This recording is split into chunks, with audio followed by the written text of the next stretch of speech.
Now, over here in Photoshop, I'm gonna pull up an image. So most images are stored in RGB because digital cameras shoot in RGB. RGB is the color of light, photography is all about light, it makes sense. So I can see here that this image is in RGB, again it tells me up in the tab. So if I'm going to use this in a digital project that's only seen on screens, awesome, I'm ready to go, let's go for it. If it's going to be printed, I need to click on Image, and then go to Mode, and choose CMYK color. So CMYK doesn't have as much of a color range as RGB. It can't get as bright or as dark. It can't be as vibrant because it's the color of ink and paint and things like that. And it just doesn't have the right physics to be able to have the same vibrance. So when this pops up, you can always just say okay. And there I've got this. So this photo didn't take a whole, maybe a little bit of a hit here in the brightness of the blue.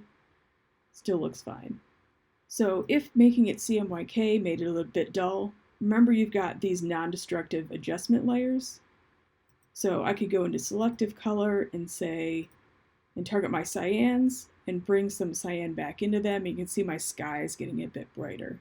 So that's just one way to bring back a little bit of vibrance if you've got to go into CMYK. So just for now though, I'm going to delete this.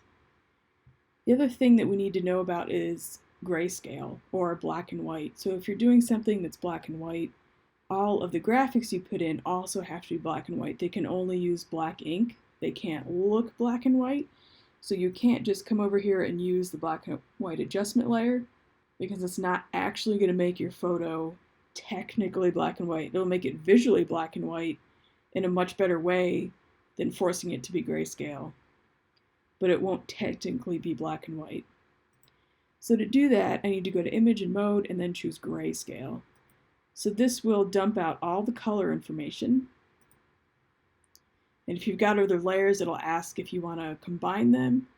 And if you have an adjustment layer, you might want to leave it out and say no, but otherwise it's fine to collapse them if you're done editing your image. And here we've got our grayscale. So that is how to keep track of your color modes in Illustrator and Photoshop. And we can use this in our current assignment and certainly any future ones when we have the great opportunity to be designing stuff online and for print in one project.